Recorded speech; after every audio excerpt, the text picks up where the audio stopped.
Georgia, or better yet, Dekalb County. I don't know what's going on because we got two videos here to go over where essentially your guy's superintendent, yeah, he was up to some shit. And truthfully, I'm noticing a trend, like a lot more things are being brought to the light, right? Where we're seeing government officials, elected officials, people that work within like our community, especially like when it comes to like schools and everything like that. A lot of things are being brought to the light to where there are charges being brought against them.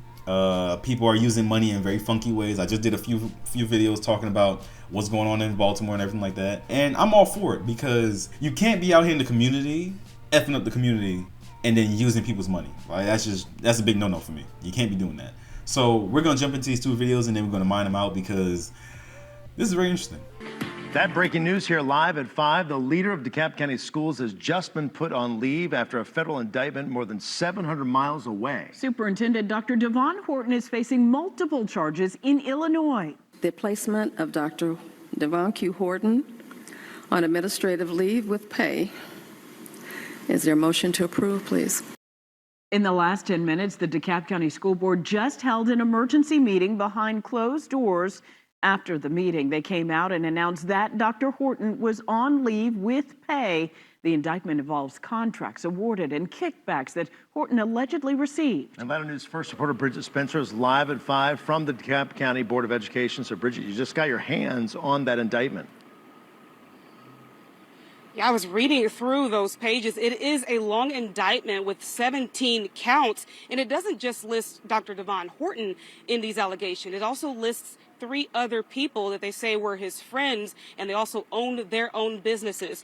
Now, to sum things up, what the indictment is saying is that Horton, quote, knowingly intended to devise, and participated in a scheme to defraud District 65 of money and property. Now, the prosecutors are saying this was a grand scheme to get kickback payments from the Evanston-Skokie District 65. That's a Chicago suburb. This is where Horton was previously working. Now, the indictment says, I'm noticing a lot of funky money going on up there in Chicago. I did a previous video talking about how I feel like, allegedly, and there's no proof to say it or substantiate it, but this is just my own personal feelings, that, you know, the Mayor Brandon Johnson of Chicago and the governor of Illinois, J.B. Pritzker, that they are possibly getting kickbacks for the whole migrant crisis. That's what I believe. There's no substantial evidence to, you know, say it, and this is all alleged.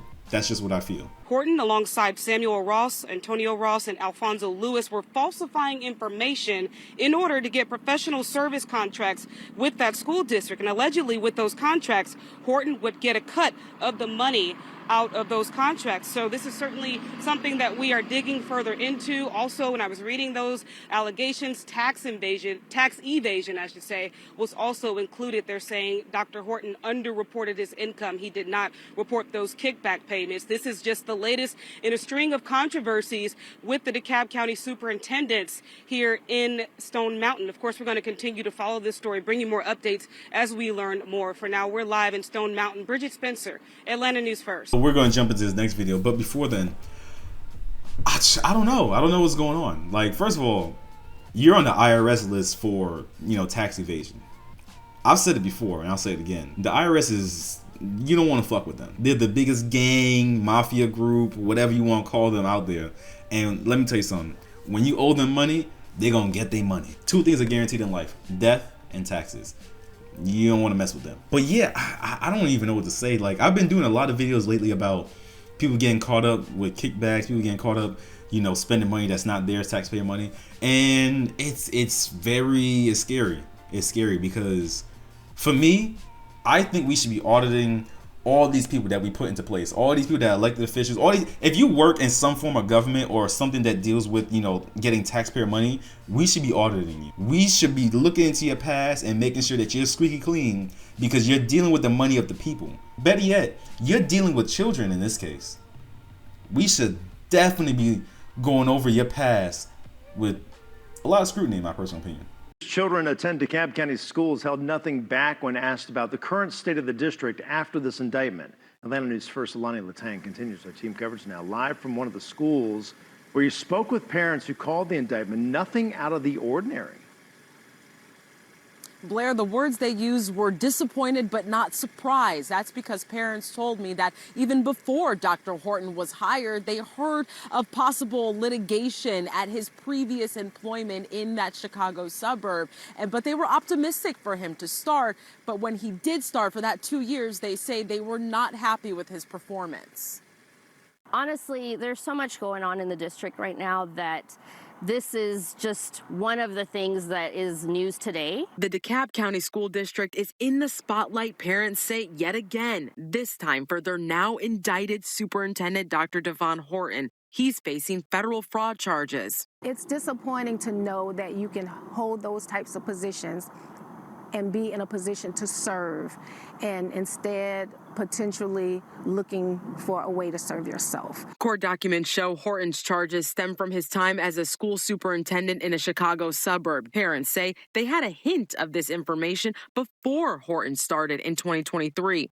In a 2023 Facebook post from school board member Allison Gerverts, she writes the board had been aware of litigation involving Dr. Horton, but the board decided to move forward. Now, 2 years into his role, parents say, I'm wondering what else is going to be uncovered. as a parent, how do you think he's done? Personally, I've not been a fan, just in terms of some of the things that I've specifically encountered with him, some of the challenges that we faced at our local school. The parent That makes me question, I guess, the credibility of this school board in this case, because if all this was relatively known, I mean, for Pete's sake, the parents knew about it, or they heard about it at the very least, right?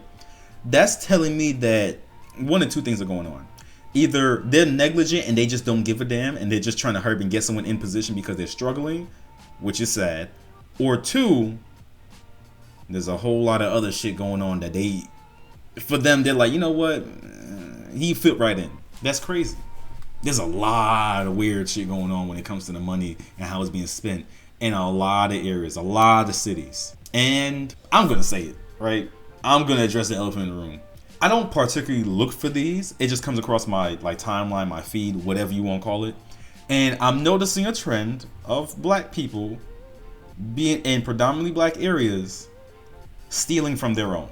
And I'm not a person that's gonna be like a giant race beta to be like, oh, black people this, black people that. No. If it's the main point of a video, sure. If that's not the point of it, then I'm not gonna make any notion towards it. But I've been doing a few videos about these instances where people are stealing money and or using a whole lot of money in their predominantly black areas by people that look like us. That's an issue. I don't like that. I said it before in many other videos. I'm saying it right now here again. We need to weed these people out from our communities because they're doing nothing but irreparable damage and harm. And they're making all of us look bad. This position could have gone to someone else, maybe black, maybe white, I don't really care, that would have done a whole lot of a better job and we wouldn't be going through this. But like I said, that's not the point of this video. I'm not going to make it about that. Let's continue. parents are referring to money management concerns at Smoke Rise Elementary. They say issues brought to the board and the superintendent have gone unresolved. In 2024, Atlanta News First reporting partner Dekalb reports the district responded to parents, saying they will continue to monitor events at Smoke Rise. And expecting the district, the superintendent, to lead by example. And this information just does not lend well because he also lives in the community. We went to Dr. Horton's home to see if he'd want to address the indictment and to chat about parents' concerns.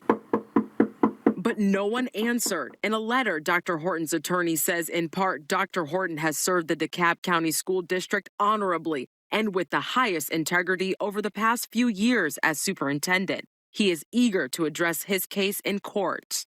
As a parent whose child still has to maneuver through all of this that's going to be taking place over the next couple of months, it's concerning because it's a trickle-down effect. And I hope that the board does their due diligence and really does an audit internal from within. And that trickle-down effect the parent is talking about is those children, their students. So even into the 11 o'clock hour, I'm still getting text messages from parents telling me how disappointing, how disheartening this whole situation is. Reporting live in DeKalb County, I'm Alani Latang. Honestly, it's a damn shame. I mean, yeah, that parent was right? Her name was Jeanette, I believe. They need to do their due diligence and actually, I guess, give a shit.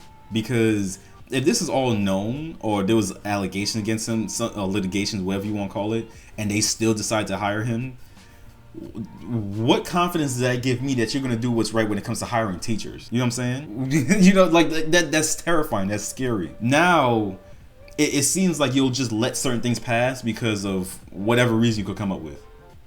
That's ridiculous. You guys already know the drill. If you enjoyed it, leave a like, comment down below, tell me your thoughts. Do you live in DeKalb County? Like, let me know like what you've experienced and what you've seen from this situation, or maybe past situations. This isn't the first time DeKalb County, when it comes to their schools, has been in the news or been in some type of controversy. So I'm interested to hear what you guys have to say. Well, that's it for now. Don't forget to subscribe, and I'll see you in the next one. Peace.